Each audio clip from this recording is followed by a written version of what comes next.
วัสดีครับนะวันนี้ผมมาออกหมายนะครับ เป็นหมายแม่น้ำผมจะไปหาที่หมายก่อนนะเดี๋ยวถึงยังไงเดี๋ยวผมค่อยถ่ายให้นาได้ดูอีกทีนี่ครับนะผมก็มาถึงที่หมายแล้วนะครับผมจะเอามาแค่2 คันนะนี่แล้วผมก็จะอยู่หน้านี้ตกลองดูว่าจะมีปลากดหรือว่าปลาอะไรกินหรือเปล่านะครับตะขอที่ผมใช้นะผมจะเอา 0.5 แล้วก็ 0.3 แล้วก็เบอร์ 1มานะครับแล้วก็อยู่จะเป็นไส้เดือนเดี๋ยวไปลุ้นกันว่าปลาจะเข้าหรือเปล่านะครับ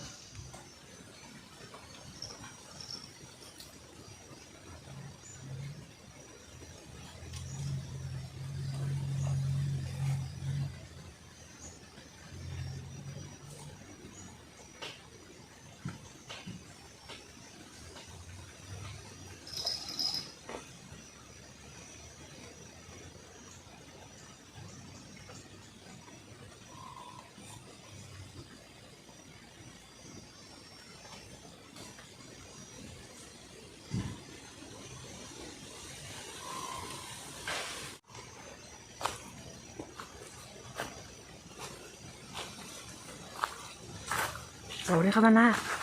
ผมยังตั้งสายไม่เสร็จนะครับโดนทีนึงแต่ผมวัดไม่ทันนะเดี๋ยวรอลุ้นกันว่าจะโดนอีกไหมนะครับนะ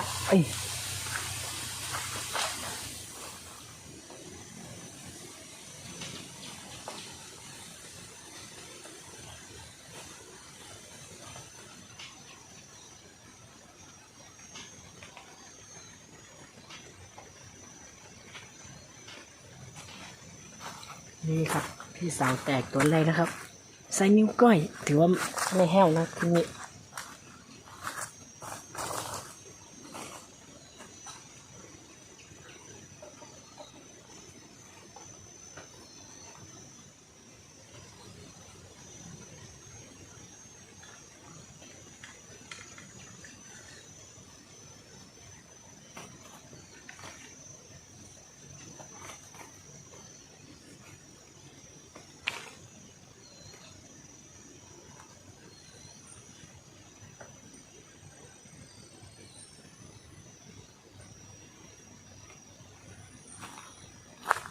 นี่ครับนั่นนะ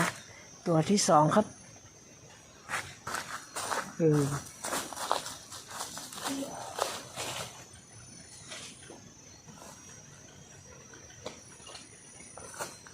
หลุดครับ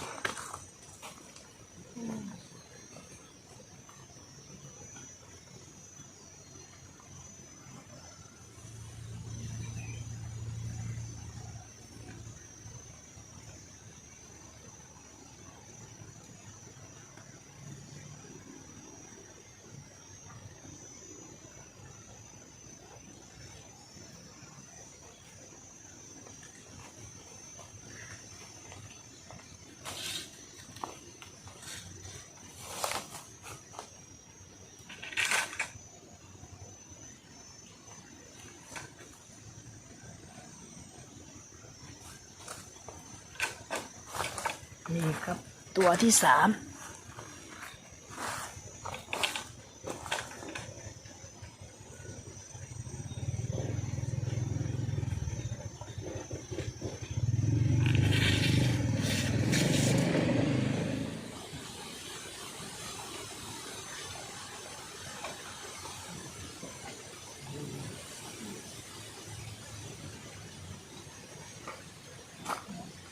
นี่ครับของพี่สาวตัวนึง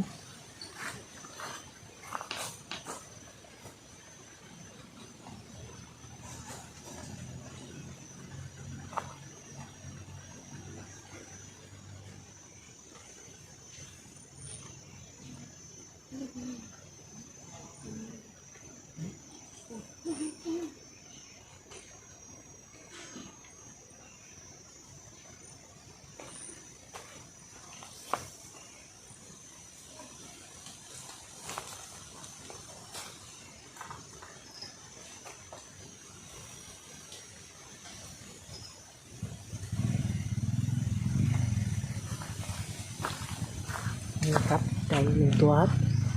คันนี้กำลังดังๆนะครับ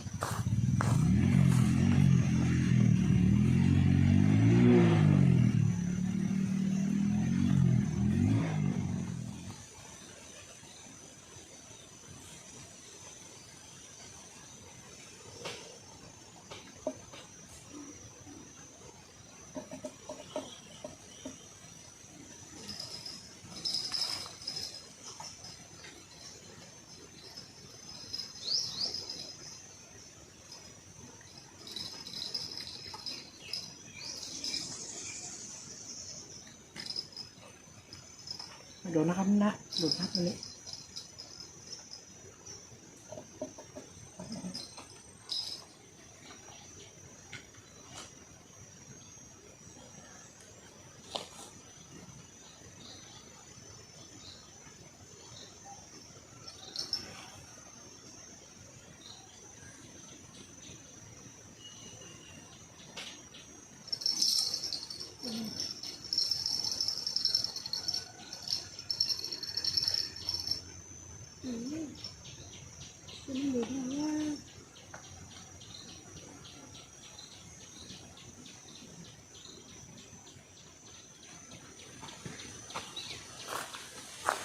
เข้าดีนะครับว่านะแต่ไม่รู้ว่าเป็นปลาเล็กเข้ากับครับ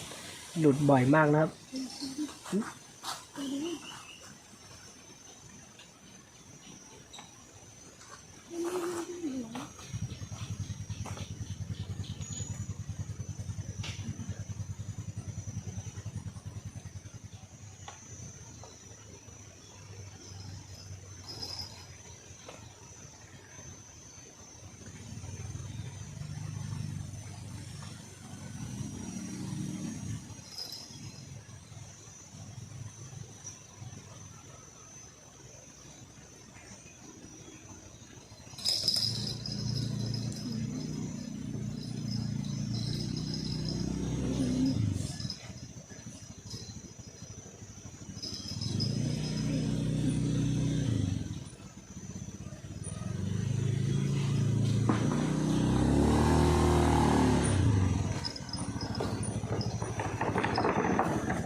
นี่ครับนะสาเหตุที่หลุดบ่อยนะครับตัวเท่านี้กินนะครับ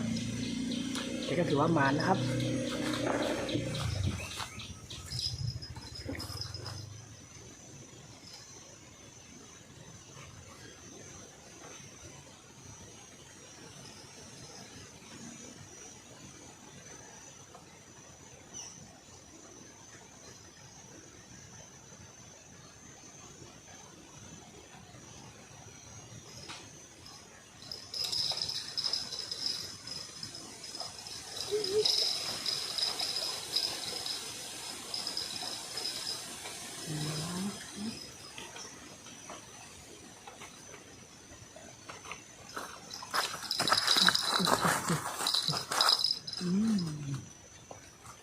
นี่ครับ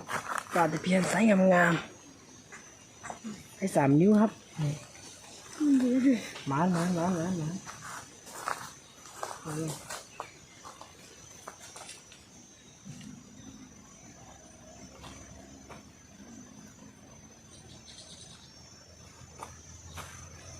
เดี๋ยวเราลุ้นมาอีกทีนะครับนะ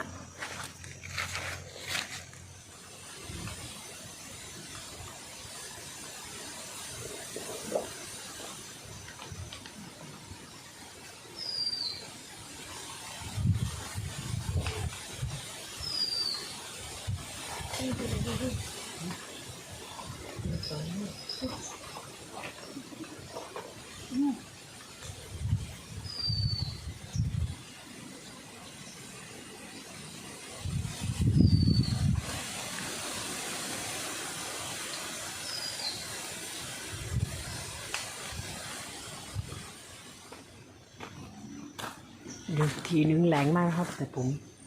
เกี่ยวเหยื่ออยู่ผมดึงไม่ทันนะเดี๋ยวรอรู้อีกทีนะ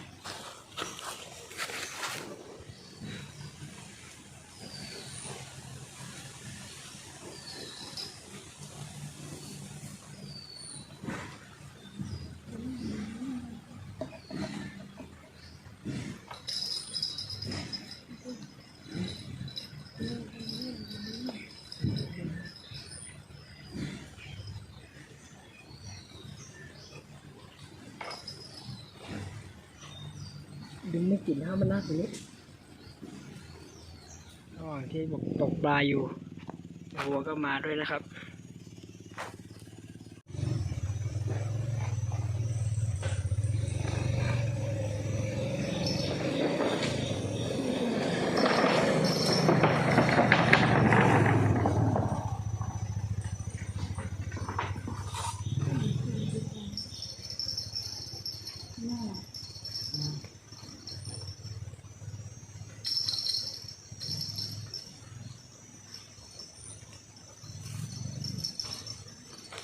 นี่ครับนะ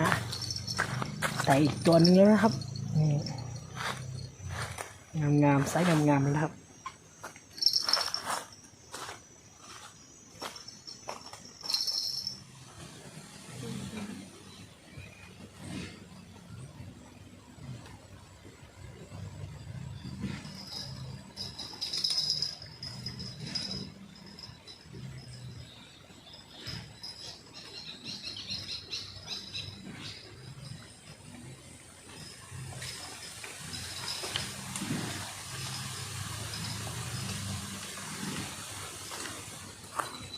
อีกหนึ่งตัวก่อนกลับบ้านนะครับนะเหยื่อผมหมดแล้วนะไส้เดือนผมกดมาน้อยครับวันนี้เดี๋ยวพรุ่งนี้มาแก้มือใหม่ครับ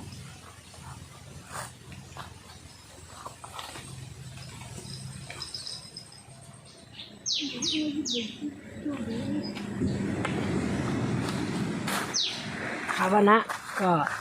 ถึงจุดสิ้นสุดของ EP นี้แล้วนะครับวันนี้ก็ถือว่ารอดแห้วนะครับก็ได้ใบ2-3 ตัวก็ขอลาเพียงแค่นี้นะครับเดี๋ยวเจอกัน EP หน้าเดี๋ยวผมจะมาซ้ำหมายนี้นะครับหมายมันเด่นดีนี่นะครับผลงานของวันนี้ได้ปลาตะเพียนใช้3-4 นิ้วไปตัวนึงแล้วก็ปลาเล็กปลาน้อยพอได้เป็นกับข้าวครับ